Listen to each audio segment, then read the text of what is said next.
آج غیر مسلم اگر ہمارے درمیان آ جائے تو ہمارا ایسا طرز عمل نہیں ہے، ہر ایک کی بات نہیں کرتا ہوں میں، جو مطلب آپ کو میں بار بار یہ لفظ کہہ رہا ہوں،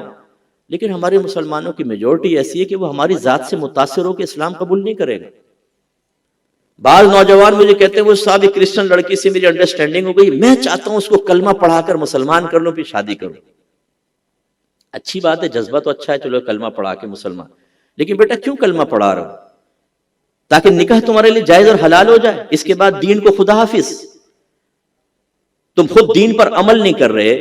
تمہیں خود نہیں پتا قرآن میں کیا ہے، پوری زندگی تم نے ایک مرتبہ بھی پورے قرآن کو ترجمہ تفسیر سے نہیں پڑھا، کسی حدیث کی کتاب تمہارے گھر میں نہیں، بخاری، مسلم، ترمذی، نسائی، ابو داؤد، ابن ماجہ، کوئی حدیث آپ نے کبھی شرح سے صحیح طریقے سے نہیں پڑھی، فقہ آپ نہیں جانتے، عقائد کے بارے میں معلومات آپ کو نہیں ہے، اس لڑکی کو کلمہ پڑھا کے آپ کون سا مسلمان بنانا چاہتے ہیں؟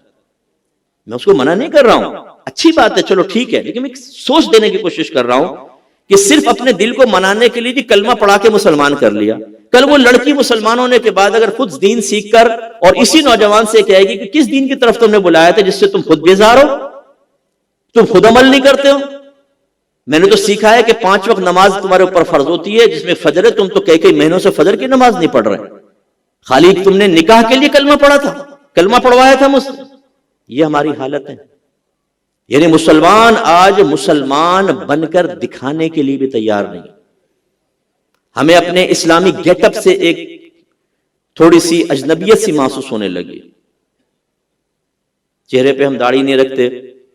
داڑھی کا بیان کر دیں تو ناراضگی پیدا ہو جاتی ہے، حالانکہ نبی کریم صلی اللہ علیہ وسلم فرماتے ہیں داڑیاں بڑھاؤ، مونچھیں چھوٹی کرو